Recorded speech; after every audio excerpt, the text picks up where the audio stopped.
Welcome, everyone. Thank you for being here for tonight's panel, Winning with Humility. Our panelists will explore the leadership journey of one of the most respected figures in professional sports, Golden State Warriors head coach, Steve Kerr.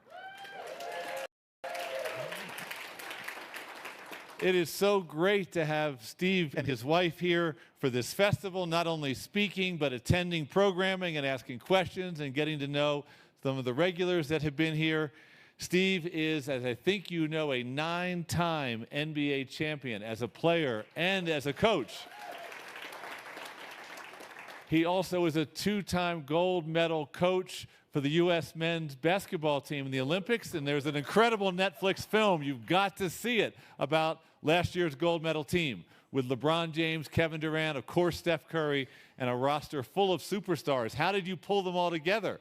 Maybe Kelly will help us learn this. Kelly Corrigan is the author of Kelly Corrigan Wonders, whose interviews have brought thoughtful, human-centered storytelling to audiences across the country, including this interview today. So, Kelly and Steve, welcome and thank you.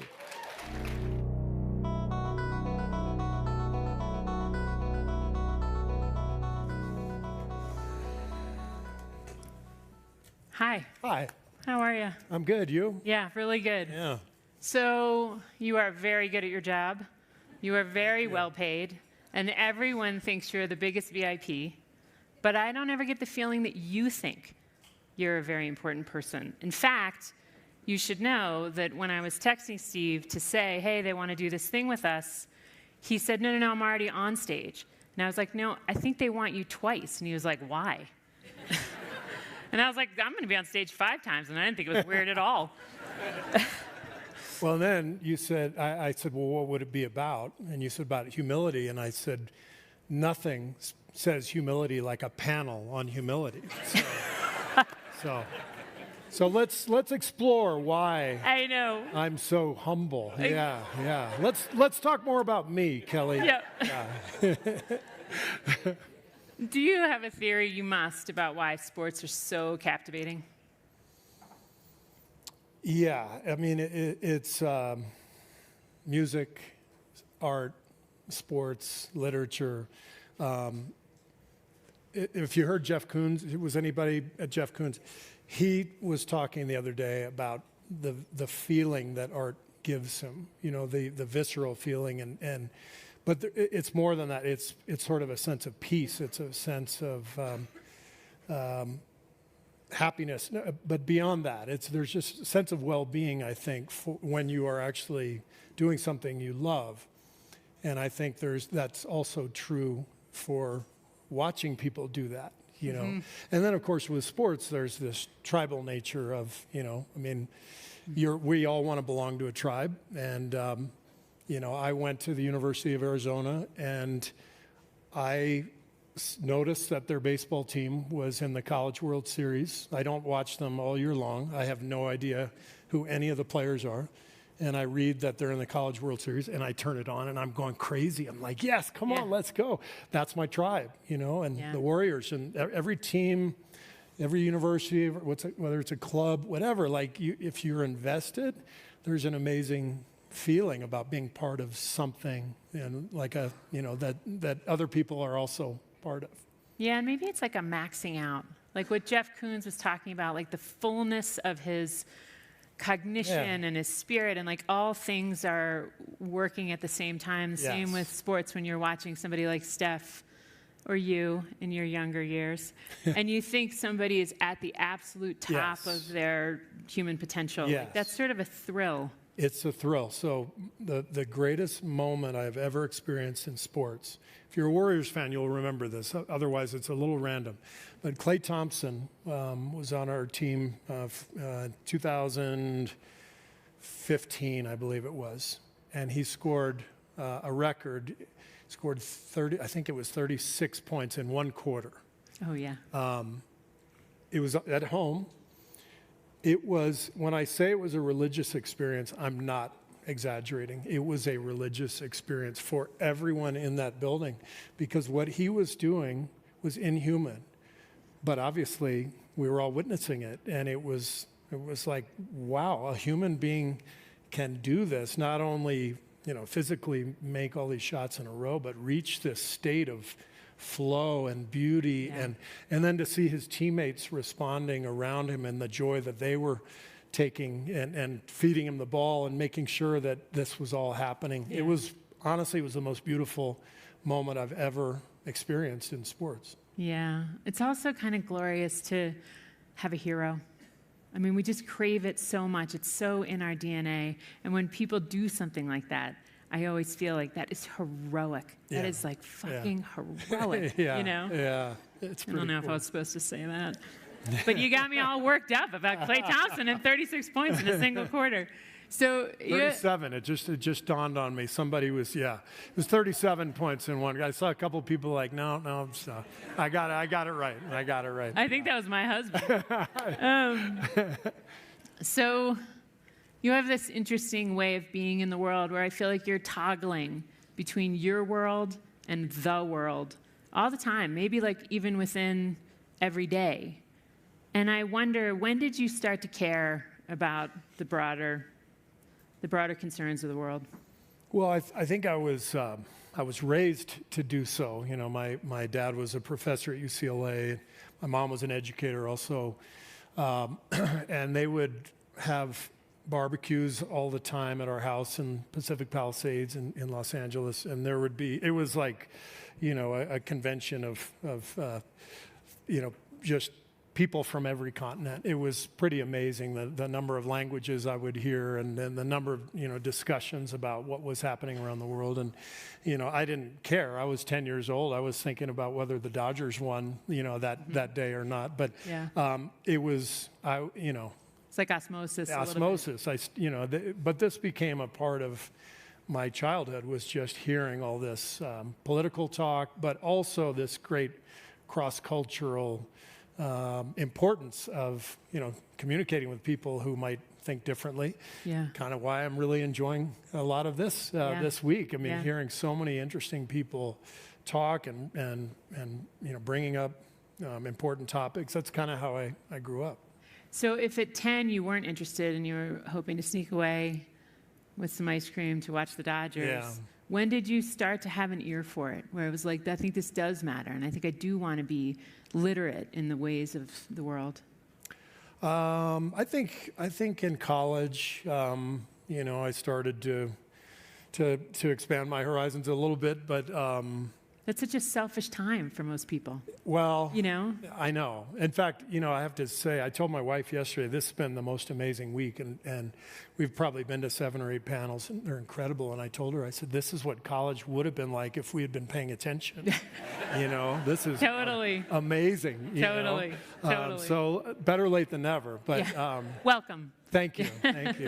No, but I started following Middle East politics more. My dad was a specialist of Middle East history, wrote books on the subject. We lived for 3 years in Egypt when I was in junior high, because he was taking a sabbatical from UCLA to the American University in Cairo. So I started to build this connection to Egypt and to the Middle East. And then he became the president at the American University in Beirut. And so obviously at that point, the politics became personal, and that's when I started to actually follow it, I think. And you were a freshman when he was assassinated? Yeah, freshman. And how long were you out of school before you came back after you found out he had died? I didn't take any time from school. I just went. I didn't know what to do, so I just went right back to class. It was easier, honestly, to just go back to class and go to practice and immerse myself in other things.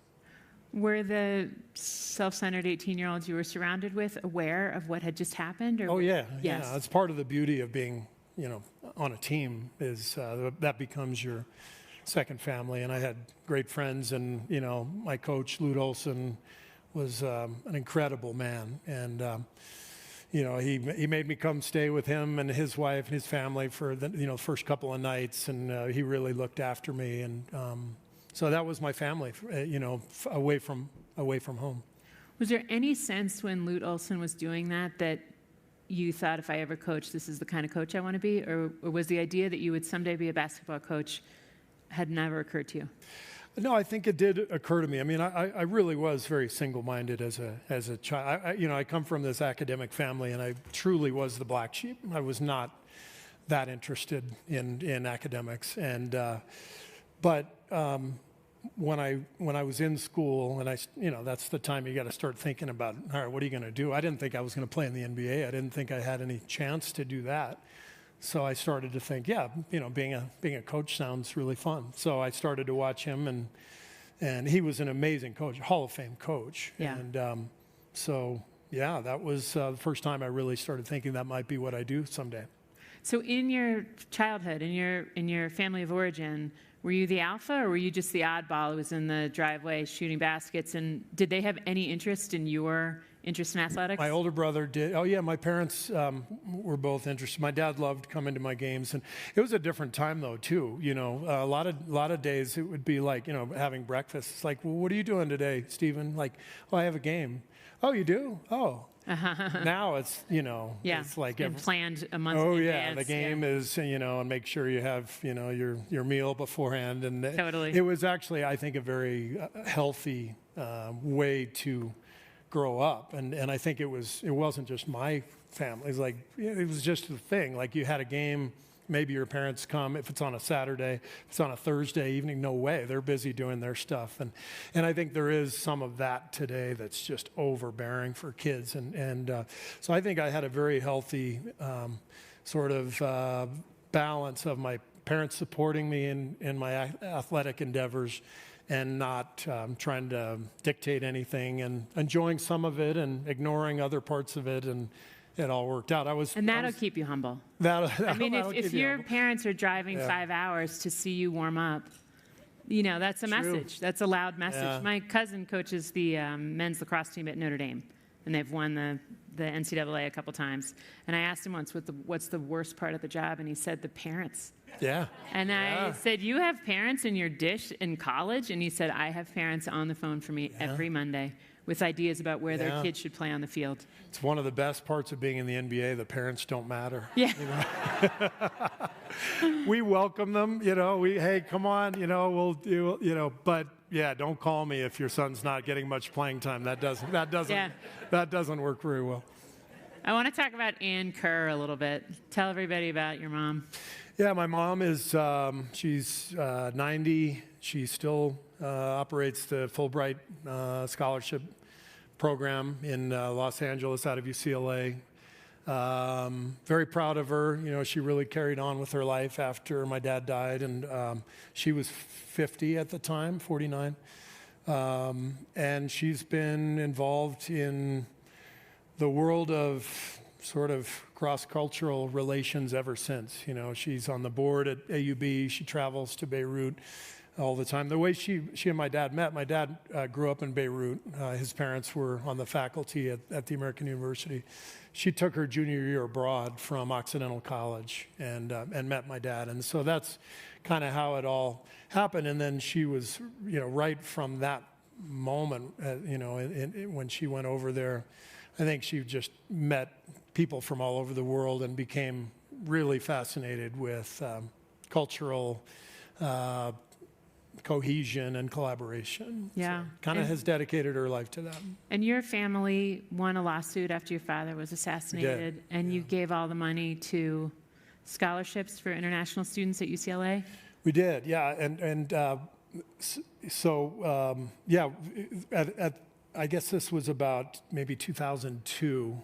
We were part of a group of terrorism victims who filed suit against Iran because they were responsible. There was proof that they were responsible through Hezbollah for my dad's death. And there were a lot of frozen Iranian assets at the time. And so this huge group filed suit and won.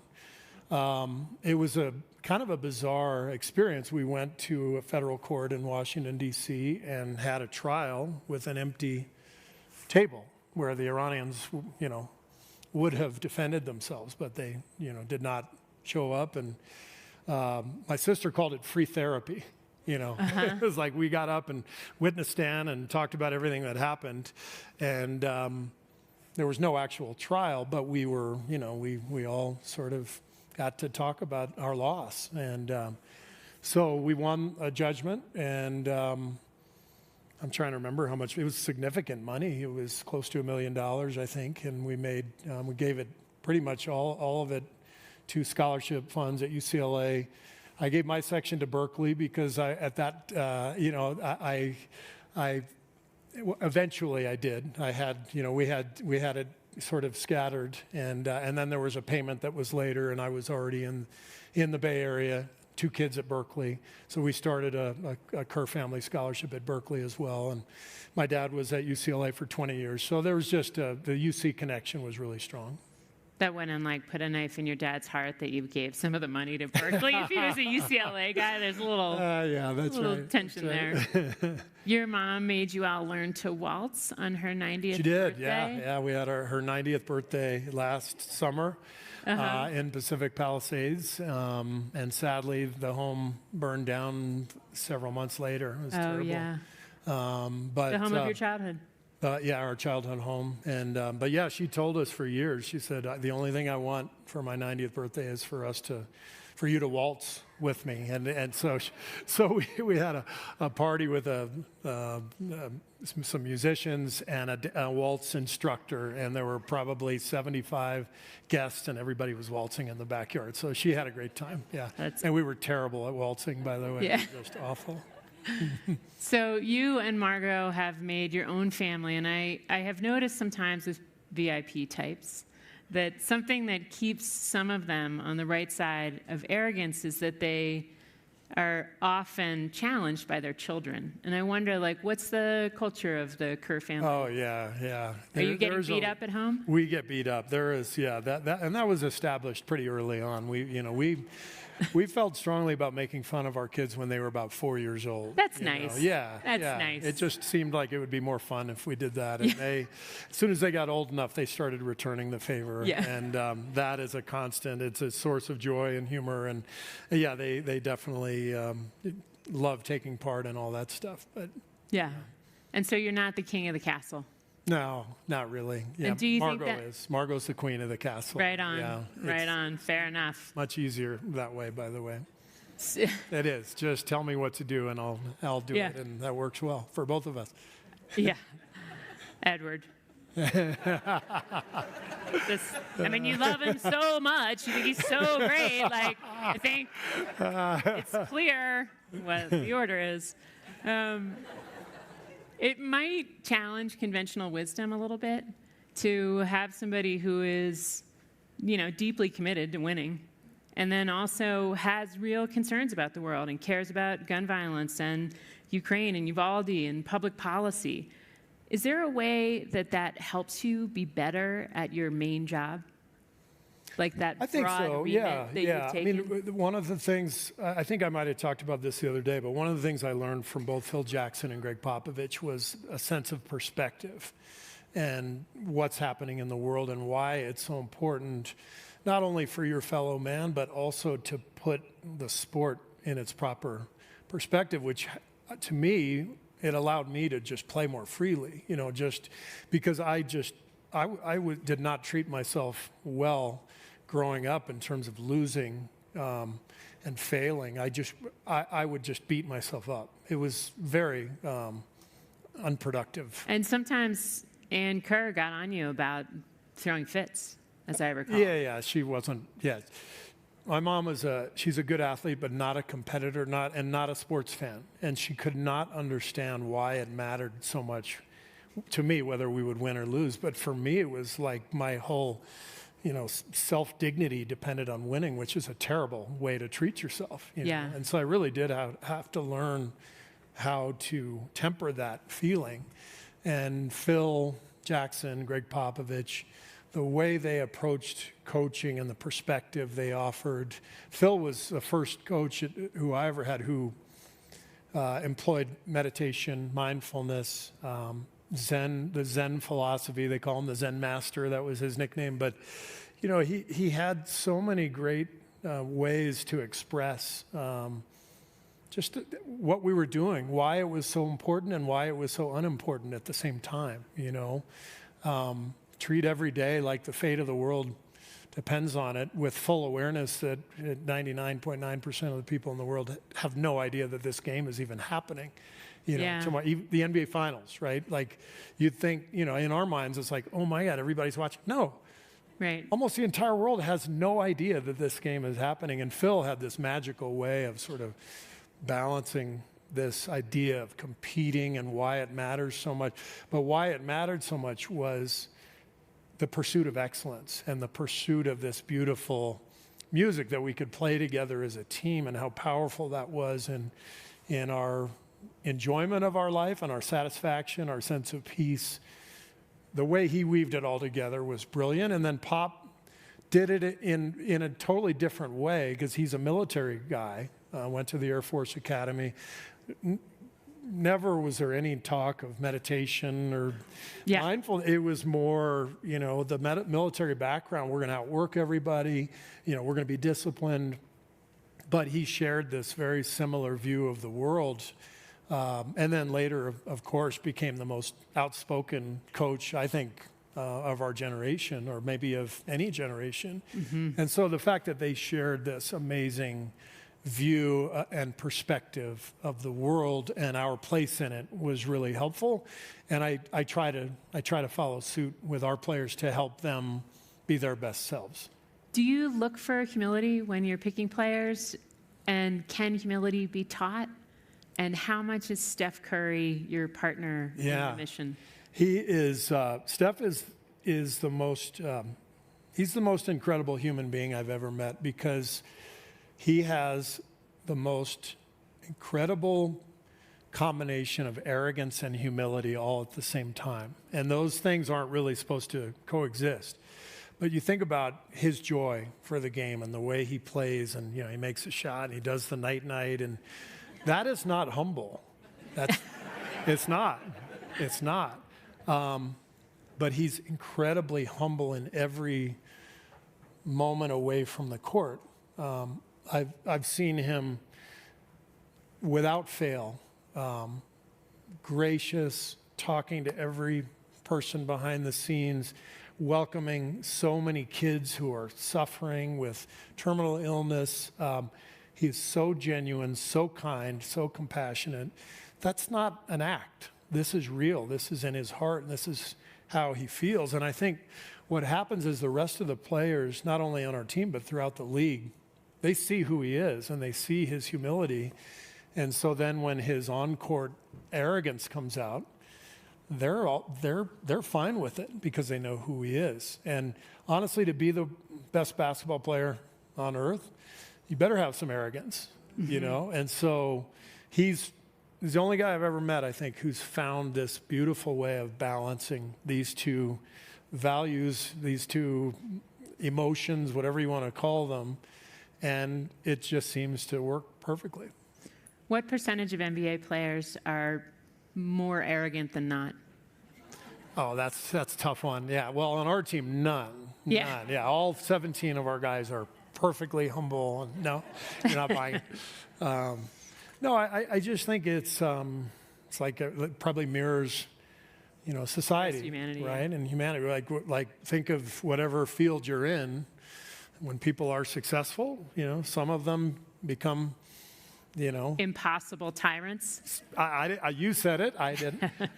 Some of them, you know, are able to remain humble and grounded, and it's no different in the NBA. And I think it's all just based on, you know, how you were raised, your physiology, circumstances, all that kind of stuff.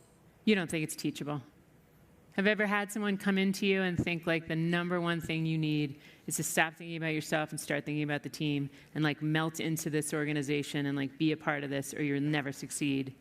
I just think if it's a value, which it is with our team, that Steph really embodies, then I think it can set a tone for sure with anybody who comes to our team. It may not. Do you think people who are arrogant are not drawn to be warriors?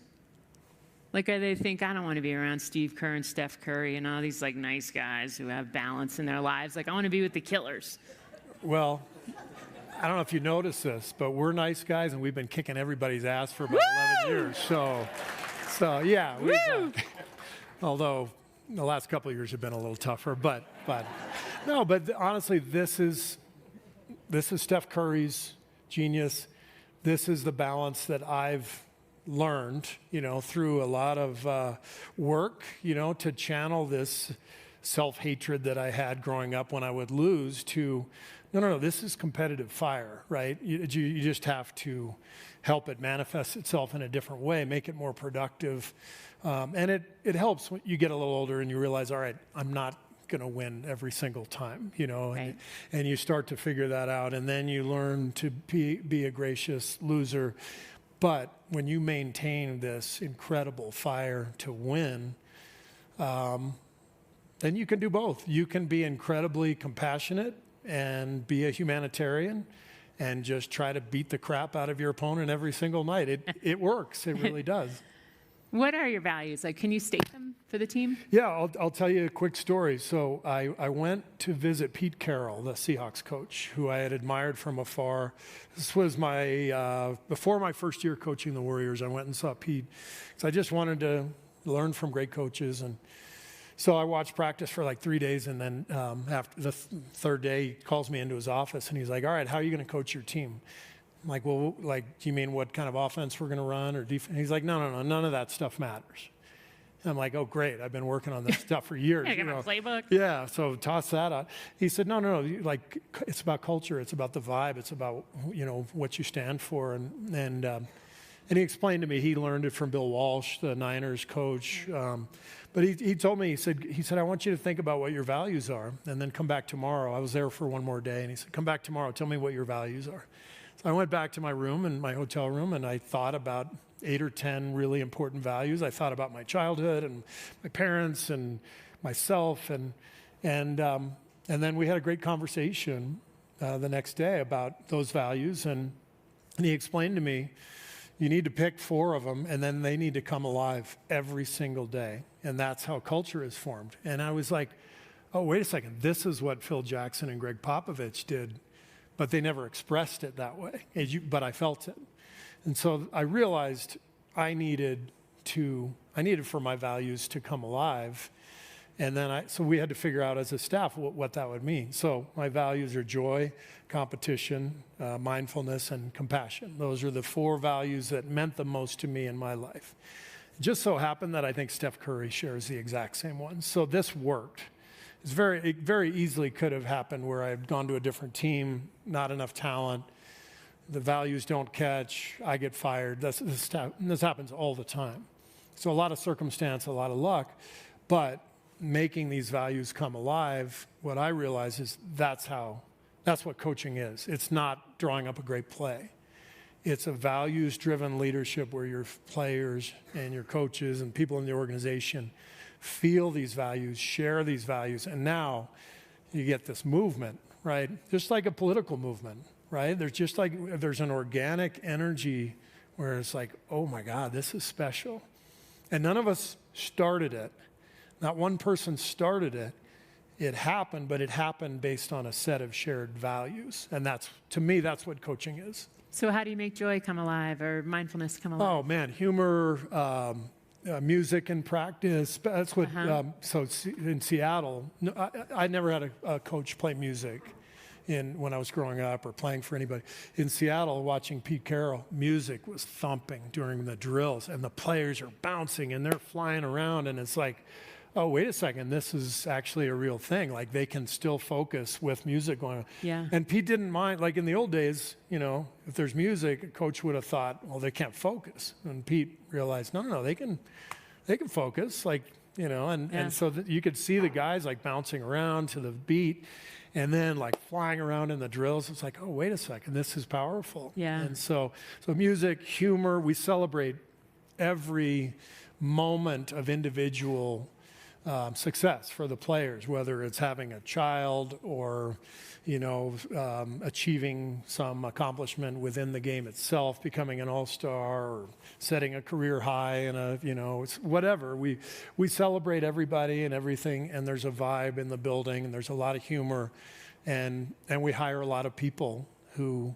share those values. So at every point, if they go into the training room, they're feeling joy, because our trainer is fantastic and he's wonderful. And the guy who's cooking the meals in the back, he's a wonderful human being and he's compassionate. And so we got to hire people who share these values and who understand, what we're trying to accomplish.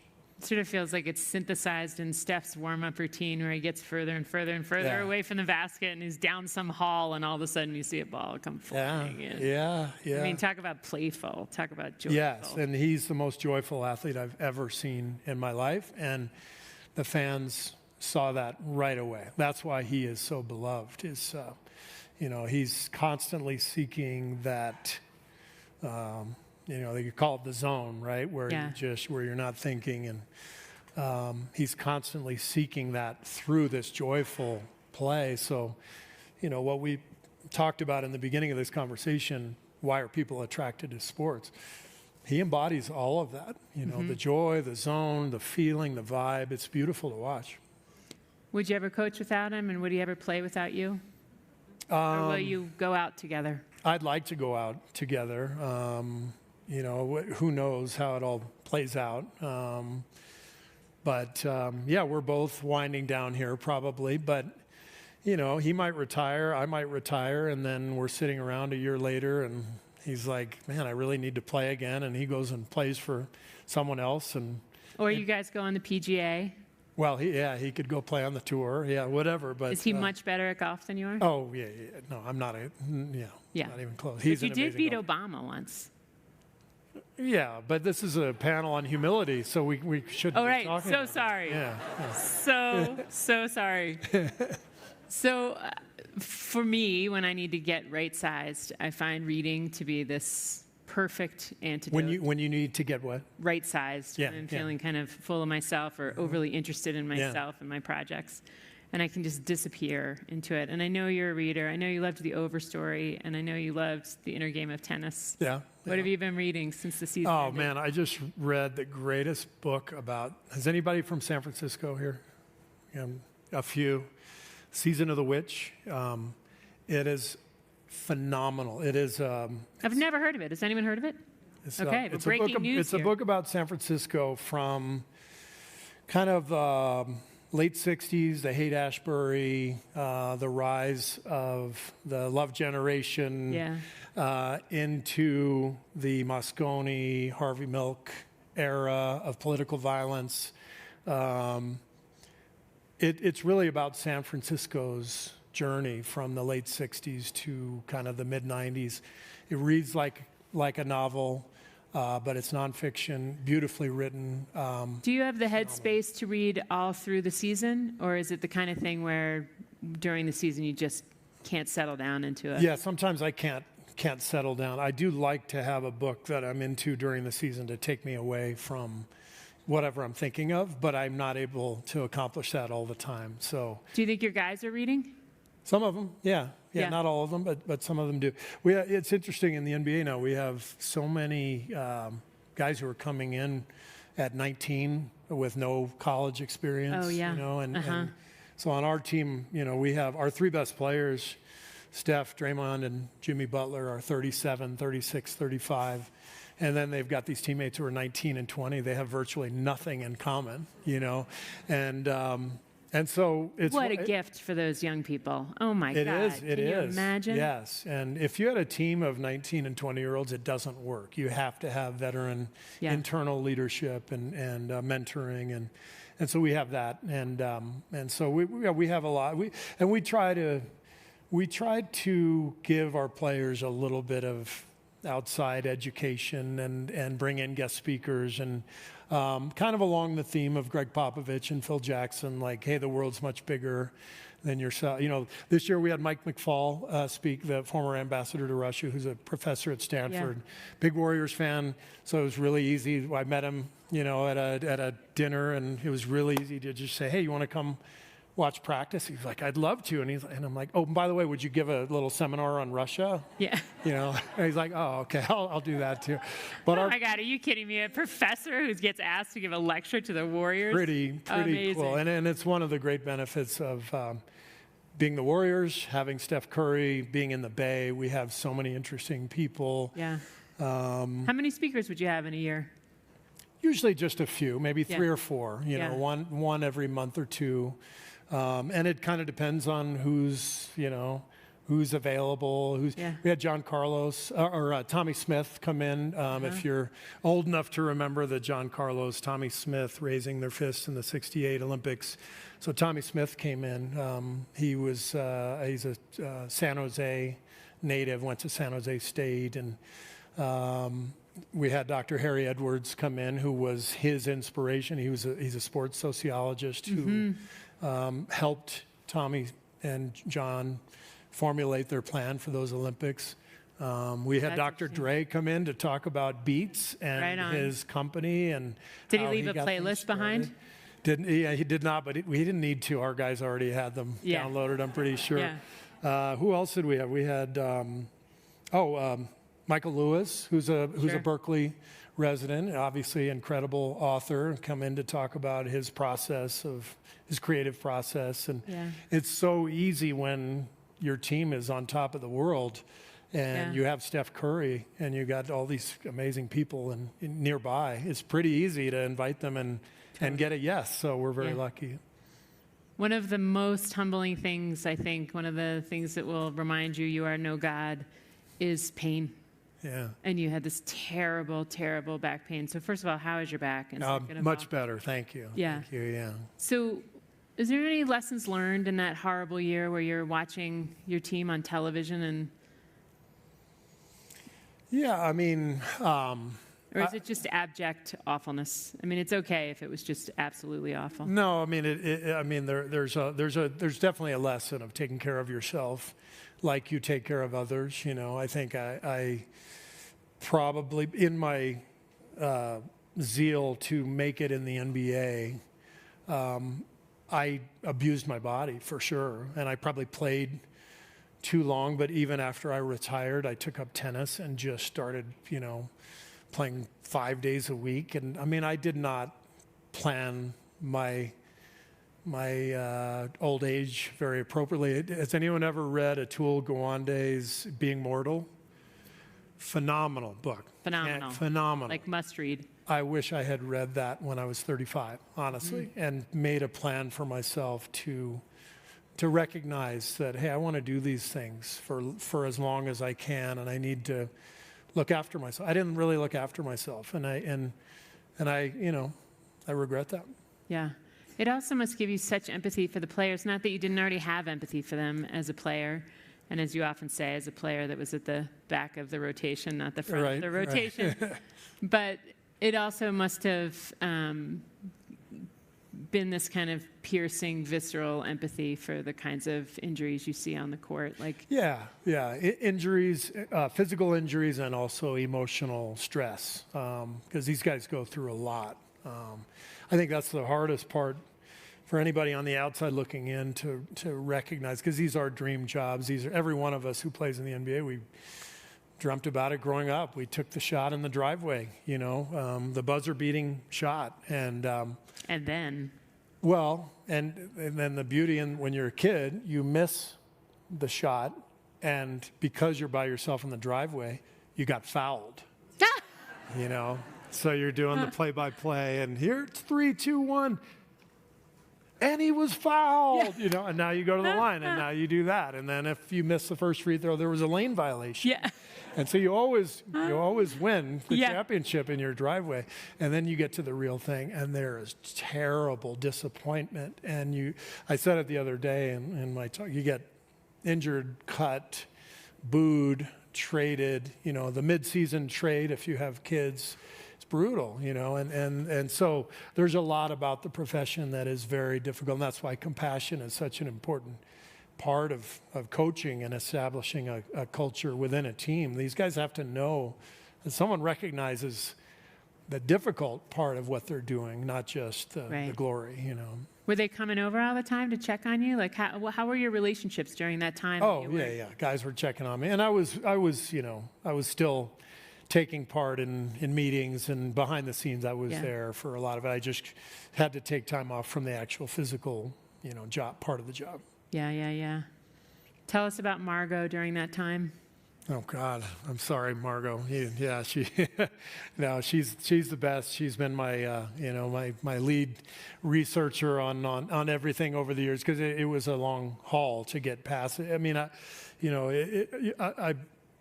don't want to share too much about it, but we've all been through medical stuff, or know people who've been through medical stuff, and there's surgery, and there's also really difficult stuff that doesn't go away, and that you have to learn how to manage or navigate your way through that journey. And so I don't know what I would have done without Margot, because she led me through the entire thing. She was constantly, finding all the doctors that I needed to find, and the next thing, whatever I needed, because it was a long haul.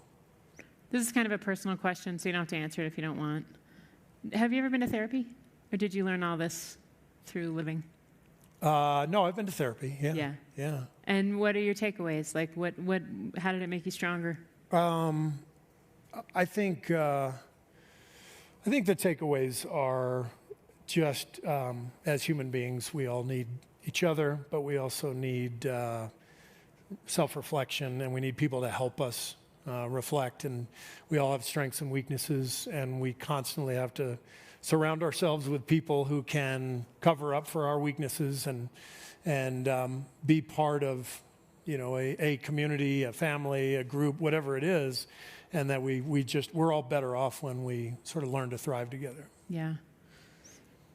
You spoke at the DNC as the son of somebody who was assassinated for political opinions. Do you ever fear for your safety? No, I don't. Yeah. When I saw you at the DNC, I wondered, as maybe others have, what other kinds of jobs you might be interested in your life. Like, maybe there's a job that could use someone who's filled with decency and humility and insight and intelligence and a deep, active concern for the world. And that's why I'm supporting Governor Wes Moore in 2028. What a wonderful man he is. Thank you for the compliment. Yeah, it's not what I do. I'm a basketball coach. I think it's it's very possible to lead outside of your specialty, to be a leader in the community. But I also think you should do what you do. You should be great at what you're great at. If you love something, and honestly, the thought of even attempting to join the government in some capacity, that's not my world, and I understand it's very clear that there are no longer any job requirements to be president. Indeed. That's been made clear. But I would really love to have someone who actually does have a background in that, who knows how to get stuff done. And like all of you, I follow a million people. I mean, when you hear Pete Buttigieg speak, it's like, yeah, that's the kind of person, It's like music to my ears. I interviewed him, and I was like, you are unbelievable. Yeah, so it's not false humility for me to think, imagine getting on a stage with Pete Buttigieg, and I'd be like, yeah, well, when I was with the Warriors and we lost that game, what, what am I possibly going to draw on in that world? You know what I mean? So yes. I appreciate the compliment, but that's, but I think the point is we can lead from our own sphere, from our own place in the world. And I think it's probably my biggest hope going forward. And I realize, I can speak out and I'm not going to lose my job. I'm going to lose my job if we lose, but I'm not going to lose my job if I speak out.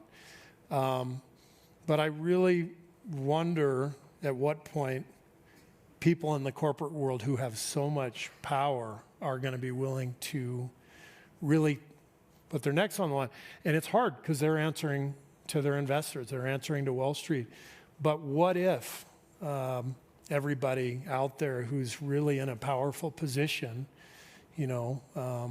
what if they spoke up, and what would that look like? And could we address all these issues that we're discussing this week, the housing crisis, the wealth gap? It's like we have all these problems that we have to solve.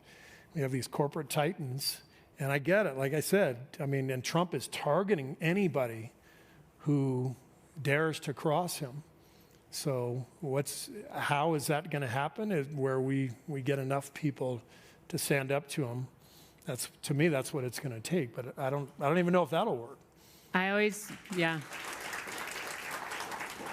My dream is that the 100 most powerful Republicans meet privately. So it's the donors, and it's the CEOs, and it's the 7 biggest hoo-has in the Senate, and they admit to each other that they're ashamed of the way this is going down, and then they provide cover for one another when they finally do speak out in public. That is probably the biggest pipe dream ever. But now my fantasy is that one by one, you should invite them. See, it all comes down to you again. You should invite them to go to dinner and go to a Warriors game, and then you should, drip your thoughts in their ears and see if it'll come out their mouth the next day.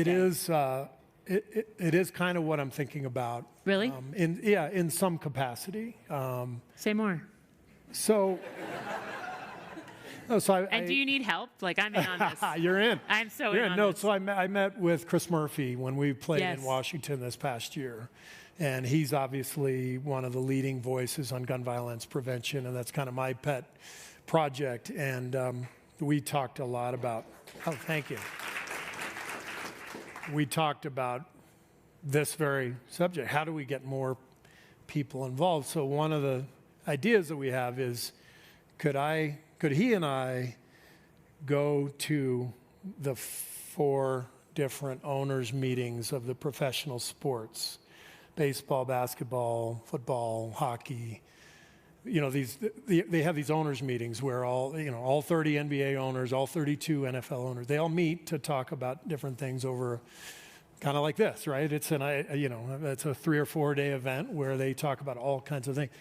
Would we be able to enter that world and say, hey, would you guys listen to us about common sense gun safety measures? So that's an idea, right? We're trying to find ways to really motivate people to turn the cruise ship, because that's what it takes. It takes a lot of people and a real social change.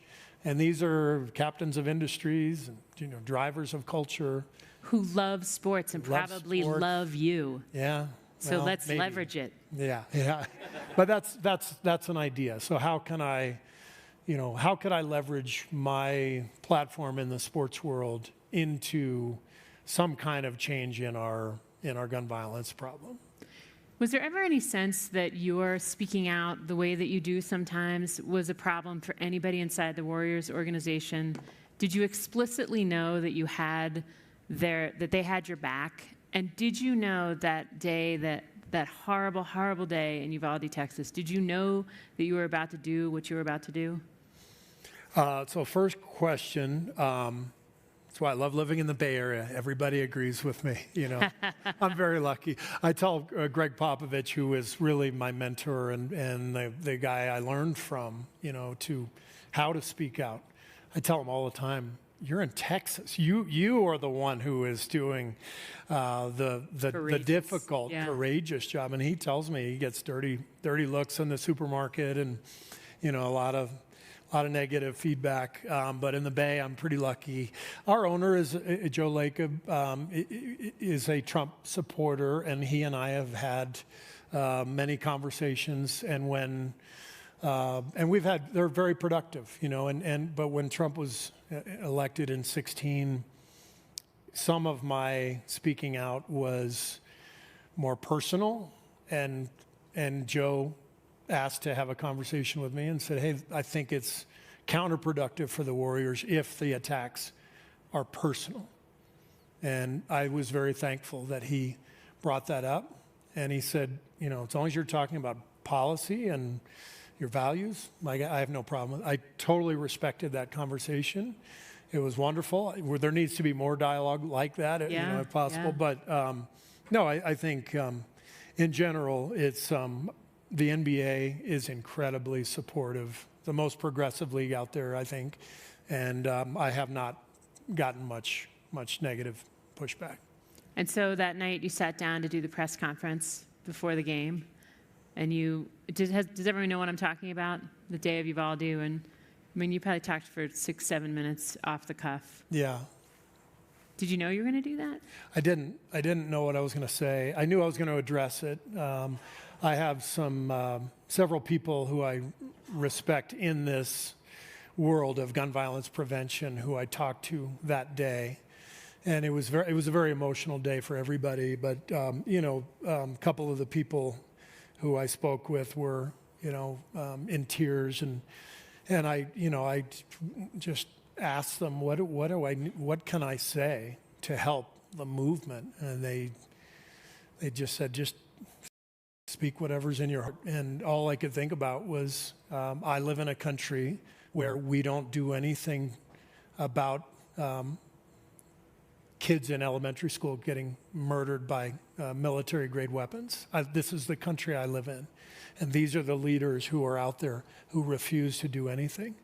And so I wanted to address them by name, and I mentioned several of them. And I wanted people to know there's plenty we can do. There's so much that we can do. And yet, because of our political quagmire, whatever you want to call it, we just don't do what the vast majority of us want to do. Gun owners and non-gun owners alike. You know, the vast majority of Americans want universal background checks. You know, there's a lot of stuff where we can actually honor the Second Amendment and also protect our kids. Almost, I think the stat is like 95% of murders in this country, the weapons used come from 5% of gun shops in the country. We know where these gun shops are. We could very easily go in and just take care of it and say, we're shutting you down, you're going to jail. But we don't, for political reasons. And so I've learned a million things through Brady, through my work with Brady over the last decade. They have an amazing campaign right now called End Family Fire. It should appeal to every single person in this country. It's trying to get states to enact laws where people have to lock up their guns. Eight people a day are shot. 8 children a day are shot by an unlocked gun. Think about that. And so simple. It's so simple. And so Brady, kind of with the model of Mothers Against Drunk Driving, wear a seatbelt, you know, these past campaigns to save lives in our country that are really common sense. Brady is trying to tap into that, where it's like, no, we can do this together, whether you own a gun or not, whatever your beliefs are, we can find a lot of common ground, and we would save so many lives. But we're not doing it because, you know, virtually every Republican who dares stick his neck out will be primaried. Is gone. Yeah, I mean, I think there were, if I'm not mistaken, there were 4 senators who supported the bipartisan gun act from, what was it, about 3 years ago? Mm-hmm. I think 3 of them are gone now. Mm-hmm. You saw with Tom Tillis yesterday. I mean, you know, whatever the issue is, if you go against Trump, but this has been the case in the gun industry for forever. And so somehow we have to, you know, break through, and it's really difficult. You know, speaking of like humble practices, like 5 times in this conversation, you've referred to this habit of learning more by calling someone, going to see Pete Carroll or calling the people that you work with at Brady to get some guidance on something. going to a therapist to get some guidance on something. What are you working on getting better at right now, and how are you doing it? Like, what are your favorite ways to learn? Well, I am trying to help the Warriors get back to winning. Thank you. Winning a championship next year, and the way that I do that, what I've learned is that the young people are the ones with the ideas, not only in basketball but just in general, right? This is a good story. I was at one of the panels yesterday, taking notes. I have my, the notepad on the iPad, take that out. I'm like typing notes because it's so interesting. I have dinner last night with some friends, and they said, our daughter saw me doing that, not me, but them. And she said, Dad, there's an AI app, and you just turn it on, and it'll take in every word that's said, and then it'll create this bullet points of notes. And I'm like, yeah, I'm the guy taking the notes still, right? At least you're on an iPad. I'm still on this. Well, yeah, but my point is basketball's no different. There's new ideas coming from analytics, from younger coaches. We have to think about everything. Our players no longer play 3 years of college for Dean Smith or, Mike Krzyzewski, and they show up. We have to develop them now. They used to be developed for us. And a 19-year-old is so different than a 22-year-old. Totally. And they have no foundation for the game. And so they can't even drink legally. I mean, think of the things that they're exposed to. Legally. Yeah. Right, exactly. Yeah. But the point is we have a lot of young people who are analytically driven, but also basketball driven, and they're coming up with different ways to think about helping develop our players. And that should come from them. It shouldn't come from me. So the whole, it's a cliche, but like being a lifelong learner, that's what it means, right? Is actually seeking advice from the people who are, kind of learning the stuff we don't know. Yeah, I'm sure Phil Jackson talked about beginner's mind. Yeah. Which is such a golden concept. Yeah.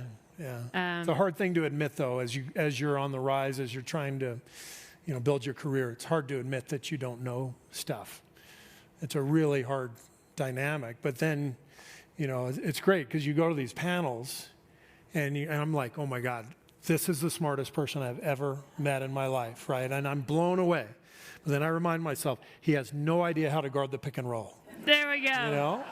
And so it's like we all learn. We all know our stuff, but we all learn from each other. So I so admire you. I so enjoy your company. Thank you so much for doing this. Thank you so much. It was really fun. Yeah. Thank you. Coach Kerr.